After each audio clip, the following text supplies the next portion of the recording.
Assalamualaikum warahmatullahi wabarakatuh. Salam sejahtera bagi kita semua. Horas. Bersama saya Siti Ulienda kembali lagi pada podcast pajak PP 030 Cerdas, Patuh, Peduli, Kontribusi.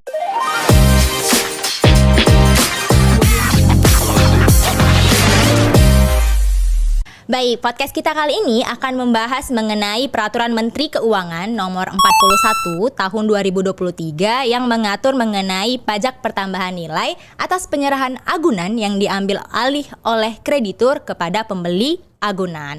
Nah, jadi apakah ketika kita meminjam uang ke bank misalnya untuk modal usaha dan ketika kita mengagunkan sertifikat rumah, apakah pada saat uang pinjamannya cair akan dikenakan pajak? Nah, untuk tahu jawabannya, mari kita simak bersama-sama podcast pajak PP 030 episode kali ini bersama dengan dua narasumber kece kita. Yang pertama dari penyuluh pajak Kanwil DJP Sumatera Utara 2 dengan Kak Purnamasari Saragi. Baik. Nah, narasumber kita yang kedua nih kawan pajak spesial kali ini datang jauh-jauh dari KPP Pratama Kisaran dengan penyuluh pajak KPP Pratama Kisaran Bang Awana Fikri Siregar. Apa kabarnya nih Kak Purnama dan Bang Fikri? Sehat tentunya. Sehat ya, alhamdulillah sehat ya. Baik. Iya. Semoga kawan pajak juga dalam keadaan sehat semua ya. Baik, kita akan diskusi langsung nih dengan dua narasumber kece kita yang akan membahas mengenai bagaimana mekanisme pengenaan pajak atas barang yang menjadi agunan yang diambil alih oleh kreditur. Nah, tentunya materi ini akan relate ya Kak dan Abang dengan kawan pajak yang mungkin memiliki pinjaman di bank gitu ya Kak, yang dan mengagunkan barangnya sebagai sebagai bahan ini ya peminjaman gitu ya. Baik, untuk pertanyaan pembuka untuk Kak Purnama terlebih dahulu ya Kak ya. Nah, untuk pertanyaan pertama nih Kak, apa sih alasan pemerintah Kak mengeluarkan PMK nomor 41 tahun 2023 ini Kak? Sebelum masuk kepada alasan ya, kenapa pemerintah mengeluarkan PMK nomor 41 garing PMK 03 garing 2023 ini. PMK 41 ini itu ditetapkan pada tanggal 11 April tahun 2023. Jadi kurang lebih baru sekitar 3 bulanan ya yang lalu ya. Nah, berlakunya kapan kawan pajak? Ketentuan ini berlaku sejak 1 Mei 2023. Ya. Jadi ada 3 hal yang menjadi latar belakang kenapa pemerintah mengeluarkan PMK nomor 41 terkait barang agunan ini ya. Yang pertama itu tentunya untuk memberikan keadilan dan kepastian hukum kepada wajib pajak. Nah, di mana ini sesuai dengan Undang-Undang Nomor 8 Tahun 1983 tentang pajak pertambahan nilai atas penjualan barang dan jasa, dan juga terakhir kali Undang-Undang Nomor 8 itu kan diubah itu dengan Undang-Undang Nomor 7 Tahun 2021 tentang harmonisasi peraturan perpajakan. Baik. Jadi poinnya untuk keadilan. Yang kedua itu adalah bahwa saat ini ya, ada terjadi sengketa tentang pengenaan PPN atas eksekusi agunan oleh pihak pembiayaan atau kreditur, di mana yang menjadi objek sengketa pemeriksaannya itu adalah sampai dengan saat ini tuh sampai ke level tingkat pengadilan, bahkan sampai ke Mahkamah Agung. Oke. Kemudian yang ketiga, alasan yang ketiga itu dasarnya itu adalah kita ketahui bersama dengan diterbitkannya Peraturan Pemerintah Nomor 44 Tahun 2022 tentang penerapan terhadap pajak pertambahan nilai atas barang dan jasa dan pajak penjualan atas barang mewah. Maka PMK 41 ini mengatur lebih khusus, mengatur lebih khusus, yaitu memberikan kepastian hukum atas bagaimana pengenaan PPN atas penyerahan agunan yang diambil alih oleh pihak kreditur kepada pembeli. Jadi pengenaannya itu dilakukan pengaturan terkait pengenaan PPN kepada pembelinya, seperti itu dia kawan pajak. Baik, itu tadi ya kawan pajak ya alasan kenapa pemerintah mengeluarkan Peraturan Menteri Keuangan Nomor 41 Tahun 2023 ini. Nah, tadi Kak, saya ada juga baca sekilas ya Kak di PMK 41 ini tahun 2023 itu ada istilah perpajakan dengan nama debitur, kreditur dan juga agunan. Mungkin Bang Awana bisa jelasin Bang? Oke. Terima kasih Kak Siti atas pertanyaannya ya. Jadi benar sekali Kak Siti, bahwasanya memang di dalam PMK 41 tahun 2023 ini sudah diatur terkait definisi debitur, kemudian kreditur dan juga agunan. Baik. Nah, mungkin kita bahas satu-satu ya. Baik. Nah, terkait definisi debitur. Debitur ini adalah pihak yang dimana nasabah yang menerima kredit atau menerima pembiayaan dengan prinsip syariah, kemudian menerima pinjaman dengan dasar hukum gadai, di mana hal ini diatur dalam undang-undang di sektor keuangan. Baik. Seperti itu. Jadi, kalau kita berbicara terkait kreditur juga, kreditur di sini adalah lembaganya.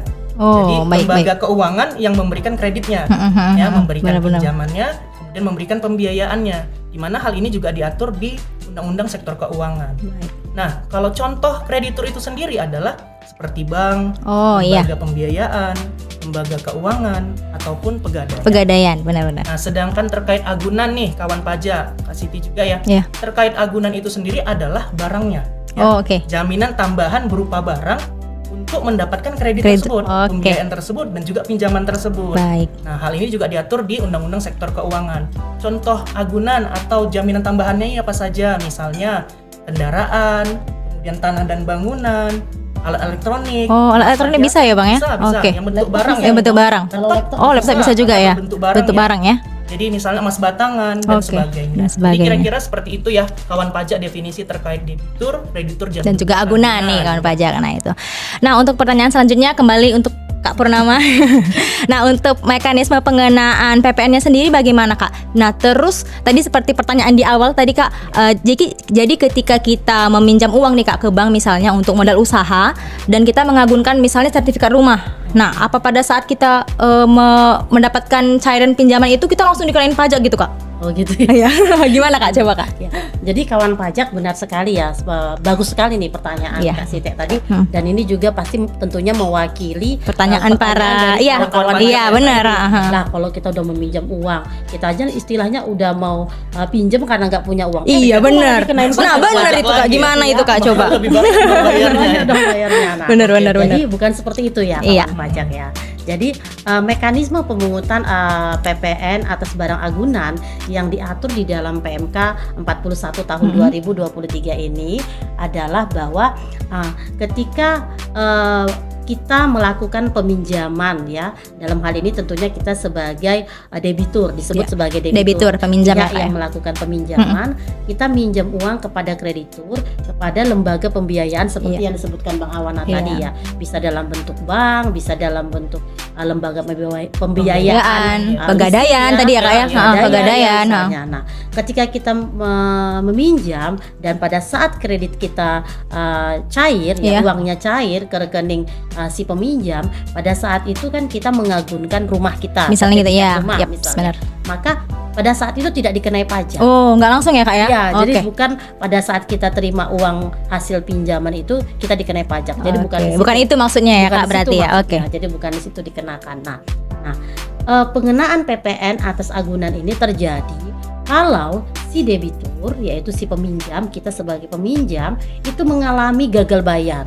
Oke. Yaitu kita mengalami yang namanya kredit macet. Iya, mandet gitu ya Kak ya. Mandek ya, kita nggak sanggup bayar begitu.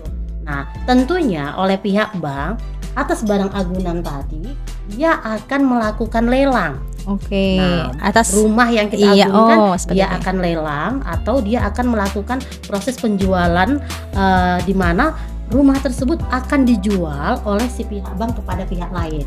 Oke. Nah, jadi pengenaan PPN-nya itu adalah pada saat rumah tersebut terjual, pihak yang membeli rumah itulah pihak yang akan membayarkan PPN atas barang Oke. agunan ini. Berarti setelah dialihkan lah ya Kak, dialihkan Iya. ke kreditur dan dibeli oleh seseorang misalnya. Iya, Nah, oleh di saat itu seseorang. dikenakan ya Kak berarti ya. Jadi kalau Oke. misalnya nih kakak anggaplah kita ilustrasikan saya sebagai peminjam. Oke. Nah, Bang Awana sebagai pihak pembiayaannya. Siap. Nah, ketika saya nggak sanggup bayar, maka oleh Bang Awana rumah itu akan dilelang. Nah, Baik. ketika Sitek sebagai pembeli dari, agunan. rumah yang Baik, dilelang, maka pengenaan PPN-nya itu dikenakan kepada Oke. Sitek sebagai pembeli. Bukan semerta-merta langsung pas waktu minjem langsung dikenakan gitu ya Kak ya. Tidak Bukan, seperti itu bukan ya seperti Kak ya. itu. Baik. Oke, lanjut lagi ke pertanyaan selanjutnya ke Bang Awana nih. Nah, jadi untuk tarif PPN-nya berapa persen Bang? Dan untuk bagaimana cara pemungutannya gitu Bang? Oke. Mm-mm. Nah, Nah, kalau kita berbicara mengenai tarif PPN ya, kawan Iya. pajak ya. Selama ini kan mungkin kita tahu ya PPN itu 11% Iya, gitu ya. tahunnya 11% aja ya Bang ya. Kalau kita bayangkan ya, misalnya tadi Kak Siti juga melakukan pembelian ya atas barang agunan, langsung kena 11% besar dong. Iya, benar. Benar-benar. Nah, ini kan kita bahas Kak Siti, yang juga kawan pajak. Jadi sebelum kita tahu mengenai tarif ya, kita juga harus tahu siapa sebenarnya yang melakukan pemungutan atas PPN ini. Oke, baik. Nah, yang melakukan pemungutan atas PPN ini adalah pihak kreditur. Iya. Yang tadi ya pihak bank, pihak yang memberi pinjaman. Iya, gitu ya. pegadaian gitu tadi misalnya ya. Dengan catatan di sini pihak kreditur itu harus dikukuhkan menjadi pengusaha kena pajak. Oke, harus Ya, dikukuhkan sebagai PKP. Ya, Ya, benar, istilahnya PKP. kita sering dengar Oke. ya PKP. Nah, kapan dilakukan pemungutan? Nah, dilakukan pemungutan itu saat terjadinya pembayaran oleh kreditur ya dari pembeli agunan ya. Kalau kita ada yang merugikan tadi kan dari Kak Siti berarti yang Beli ya. Melakukan pembelian. ya. Ya, terjadinya adanya pembayaran oleh kreditur dari pembeli agunan Oke. atas barang agunan tersebut. Oke, siap. Nah, kalau kita berbicara tarifnya nih, tarifnya ini diatur menggunakan besaran tertentu Kak Siti. Oh, Jadi ada Berapa persen tuh, Bang? tertentu. Besaran tertentunya adalah sebesar 10% Oke. dari PPN ya. 10% dari BPN-nya. oke, berarti dikalikan berarti ya Bang ya? Kalikan. Oke. Sederhananya begini, kawan pajak ya. Apabila kawan pajak melakukan pembelian atas barang agunan, Ya. maka kawan pajak akan dikenakan PPN sebesar 1%, 1,1%, maaf. 1,1% Dikali dikali Harga belinya? jual agunan. Oh, Ya, seperti itu. DPP-nya atau Oh. dasar pengenaan pajaknya adalah harga jual agunan. Berarti nggak semerta-merta 11% langsung? Enggak ya Bang ya? Ada Oh besaran iya tertentunya ya, dulu. baik baik baik Ya, baik. kawan pajaknya 10% dikali tarif PPN 11%, Iya. jadi 1,1% 1% dikali harga jual. agunan. Baik, itu ya tadi kawan pajak ya. Tarifnya bukan 11% langsung dikali harga jualnya. Jadi 1,1% dikali harga jualnya ya Kak ya. Baik. Nah, sebagai pertanyaan penutup nih pada episode podcast kali ini, Kak dan Abang, mungkin untuk Kak Purnama nih. Nah, untuk tadi sempat dibahas oleh Bang Awana terkait dengan pengusaha kena pajak ya, PKP. Nah, untuk kewajiban perpajakan dari PKP ini sendiri gimana Kak? Dalam hal ini adalah sebagai kreditur ya Kak ya. Tadi sebagaimana disampaikan oleh Bang Awana bahwa pihak pemberi kredit Iya, ya, atau kreditur, bisa dalam bentuk bank, lembaga pembiayaan atau pegadaian, di sini wajib dikukuhkan sebagai pengusaha kena pajak. Nah, maka dalam hal ini ketika lembaga ini dikukuhkan sebagai pengusaha kena pajak, maka berkewajiban untuk menerbitkan yang namanya faktur pajak atas penyerahan barang kena pajak, yaitu tadi berupa agunan pada saat penerimaan pembayaran dari pembeli agunan. Oke. Jadi pada saat Sitek melakukan pembayaran di situ pada diterbitkan saat faktur itulah pajak. diterbitkan faktur Oke. pajak. Nah, dalam hal ini kawan pajak, faktur pajak di sini juga ada yang disebut dokumen yang dipersamakan atau diperlakukan sebagai dokumen tertentu yang dipersamakan, yang kedudukannya dipersamakan dengan faktur pajak. Oh. Jadi dalam hal ini ketika dia menerbitkan dokumen tertentu ya yang dipersamakan dengan faktur pajak ini, ada persyaratannya. Oh. Ya, Apa ada aja tuh, Kak? persyaratannya. Jadi ada kriteria yang harus dipenuhi dalam hal yang diterbitkan ini, bukan faktur pajak tapi dokumen tertentu. Yang pertama, dalam dokumen tertentu itu wajib mencantumkan nomor dan tanggal dokumen. Oh, oke. Kemudian wajib mencantumkan nama kreditur dan nomor NPWP krediturnya. Oh. Nah, kemudian wajib mencantumkan nama dan NPWP pembeli. Jadi kalau Kak Sitek sebagai pembeli, berarti harus ada nama dan juga NPWP-nya. NPWP-nya Kak Sitek. Baik. Ya.